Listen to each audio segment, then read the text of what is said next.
మీలో 90% ఆఫ్ పీపుల్కి perfume oil concentration గురించి తెలీదు. సింపుల్గా చెప్తా, మన పర్ఫ్యూమ్స్ పైన ఈడిటీ ఈడిపి అని చెప్పి కొన్ని నేమ్స్ ఉంటాయి. ఇందులో మేజర్గా 3 టైప్స్ ఉంటాయి. First one is EDT, second one is EDP, third one is extract day perfume. First one is EDT. ఇందులో 5 to 15% ఆఫ్ ఆయిల్ కాన్సన్ట్రేషన్ ఉంటుంది. ఇది ఎనీవేర్ మీకు ఒక 4 hours వరకు లాంగ్ లాస్టింగ్ ఉంటుంది. Second category is EDP. ఇందులో మీకు 15 to 20% ఆఫ్ ఆయిల్ కాన్సన్ట్రేషన్ ఉంటుంది and it last 6+ hours. And the third category extract day perfume. ఇందులో 20 నుంచి 40% ఆఫ్ ఆయిల్ కాన్సన్ట్రేషన్ ఉంటుంది అండ్ దీని లాంగ్ లాస్టింగ్ కూడా 8 నుంచి 12 hours వరకే ఉంటుంది. మార్కెట్లో most of the perfume brands offer EDT and EDP మాత్రమే. ఎక్స్ట్రాక్ట్ డే పర్ఫ్యూమ్ అనేది very few top luxury and premium brands మాత్రమే ఆఫర్ చేస్తాయి, ఎందుకంటే పర్ఫార్మెన్స్ నెక్స్ట్ లెవెల్ ఉంటుంది కాబట్టి.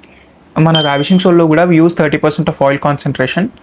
సో ఇది కూడా ఎక్స్ట్రాక్ట్ డే పర్ఫ్యూమ్ కేటగిరీ కిందికి వస్తుంది. మీరు ట్రై చేయాలనుకుంటే పర్ఫ్యూమ్ అండ్ కామెంట్స్ అండి, I'll send you the link. And ఇంకా మంచి ఇట్లాంటి పర్ఫ్యూమ్ రిలేటెడ్ కంటెంట్ కావాలంటే ఫాలో రావిషింగ్ సోల్.